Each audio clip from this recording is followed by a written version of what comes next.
December's here, and you know what that means. No, not Mariah Carey breaking out her iceberg. It means it's time for a Christmas-inspired homebrew. And what better inspiration than the classic, jolly, small, overlooked, overworked creatures in folklore, Santa's elves. But here's a million-dollar question. Out of the 13 Dungeons & Dragons classes, which class represents Santa's elves the best? And I personally think there's 3 contenders. First, the Ranger, because I think a Reindeer Ranger could be very interesting. Second, the Warlock, because they're indebted to Santa Claus.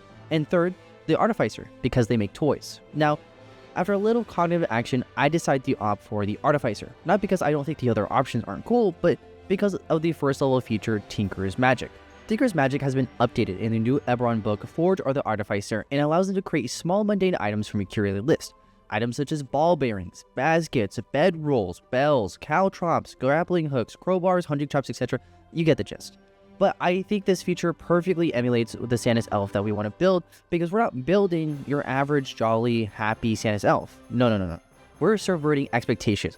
This subclass is going to focus on the grueling labor that these poor elves go through. They work year-round in the North Pole, get paid cookies, and according to real Santa's letters, they're apparently bred there? Yeah, man. Nonetheless, I think Tinker's Magic is a great feature to expand upon, especially for Santa's elves. But we're getting a bit ahead of ourselves because there's something we forgot. And by we, I mean I, but that's not really important. The tool proficiency and spell list. For the tool proficiency, I'm giving Santa's elf Tinker's tools because I think in the big 2025, the main thing kids want is a PS5, GTA 6, and Roblox, all of which I think are very Tinker's coded. In addition, all artificers have the time to craft something reduced. And my first thought was toys, but there aren't really toys in D&D 5th edition, so I went with a more practical option. Vehicles, because auto loan delinquency rates are getting higher and higher every year, and wouldn't it be such a gift to pay those off? So, whenever you craft a vehicle like a boat, wagon, or etc., it'll take half the time to craft. Now, for the spell list, I have to balance between spells that have a lot of practical value and spells that fit the flavor. So, for first level, I chose Detect Good and Evil because of the Naughty and Nice list, and Healing Word for some utility. For the second level, I chose Snillick Snowball Storm because of the movie Elf with the crazy snowball fight, and Low-Key Object, because if you can't craft the gift, they gotta know where to find it. For the third level, I chose Sending for some quick communication between you and the North Pole, and Conjure Animals, because you gotta summon Dasher, Dancer, Comet, Prancer, Rudolph, Donner, Vixen, Cupid, and Blitzen. For fourth level, I chose Dimension Door and Low-Key Creature, that way you could swiftly find the children and teleport to them.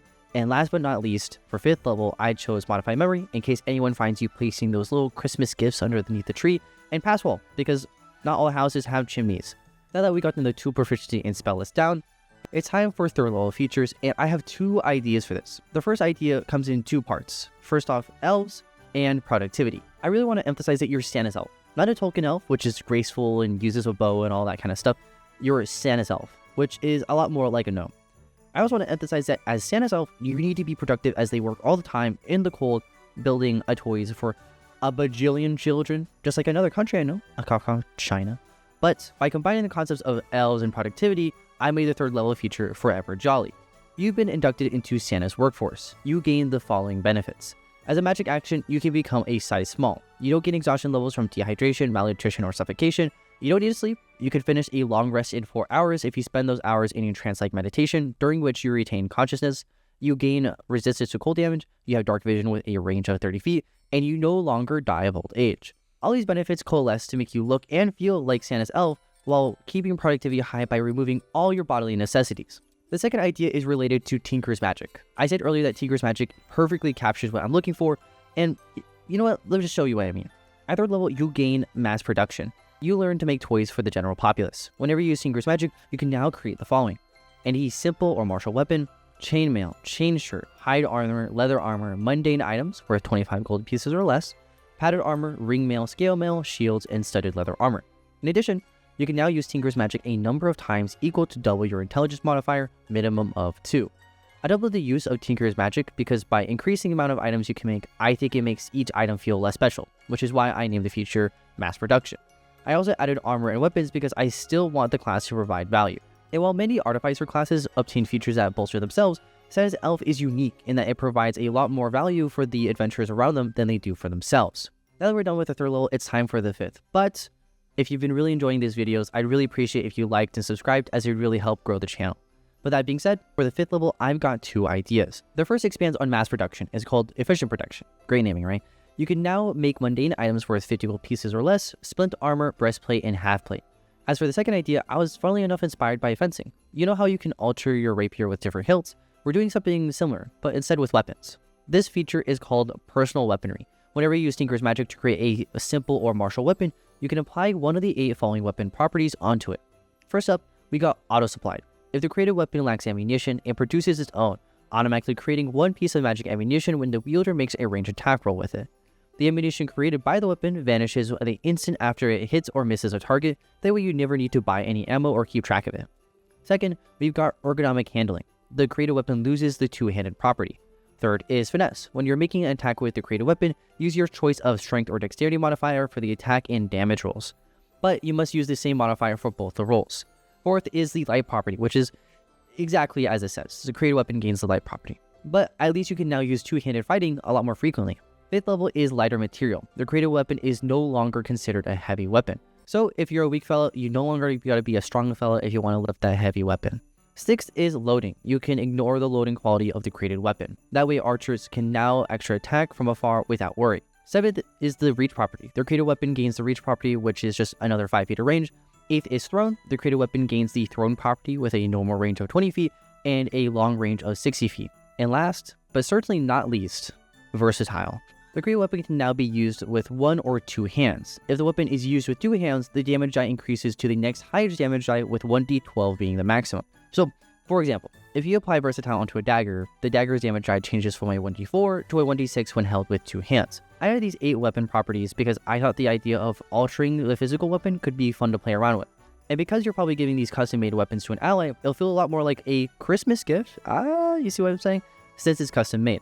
Like, for example, if you have a party member that's a rogue, they can now potentially use any weapon for their sneak attack if they create it with the finesse property. Now, for 9th level, I bolstered the production line from efficient production into factory production. Players can now create mundane items worth 100 gold pieces and plate armor. But that's not all for 9. I want to expand on personal weapon. And originally, I was going to allow players to add more properties or a weapon mastery onto the created item. But I thought better of it and swapped from offense to defense. Now with personal armory, whenever you create armor using Tinker's Magic, you may now remove or add one of the following: disadvantage on stealth checks, resistance to cold and fire damage, or the dexterity maximum. In the earlier iterations, I actually allowed the feature to remove the strength requirement until my friend pointed out that everyone would then be walking around with plate armor, and that was just enough to convince me. The last feature, the 15th level feature, takes a bit of a thematic turn from the rest of the features. Instead of focusing on the production line or weaponry or armor, it dawned on me that elves also need to take care of Santa's sleigh. And what better way to take care of it than to make it? So at 15th level, you finally crafted your way back home. You learn Santa's sleigh plan. Santa's sleigh is a very rare item that requires attunement. It gains 300 pounds, and this 5 foot wide, 10 foot long wooden red sleigh functions like a mundane sleigh until you sit in it and take a magic action to activate it. While active, the sleigh gains the following benefits. It can carry up to 2,546,879 pounds. It gains a fly speed of 120 feet, and the sleigh stops hovering when you land or when you're no longer riding. While inside Santa's sleigh, you can use a magic action once a day to cast locate creatures with an unlimited range, and while inside the sleigh, you gain half cover. I got the 5 by 10 foot rectangle and the 2,546,879 pounds because according to the National Museum of the United States Air Force, that's how much it can carry. That's right, the United States Air Force calculated how much Santa's sleigh can carry.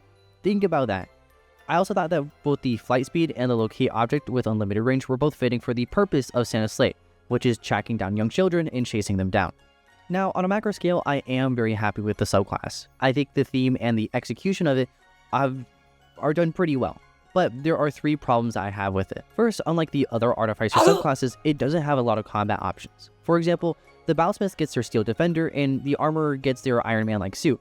But Santa's Elves' core feature benefit their teammates, not themselves, and as a result, there's not a lot for them to do in combat.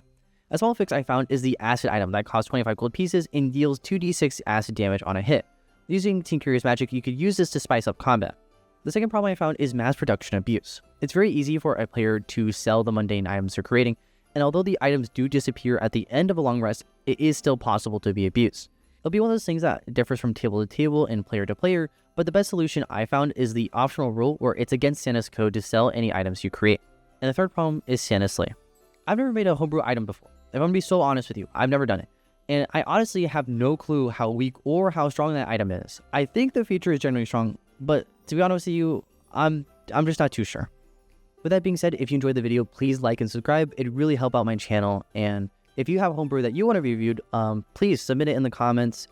Send me an email, text me, etc., etc. I live stream on Thursdays from 6:30 p.m. onwards in Pacific time. So yeah, thank you for watching and have a great rest of your day. Happy holidays.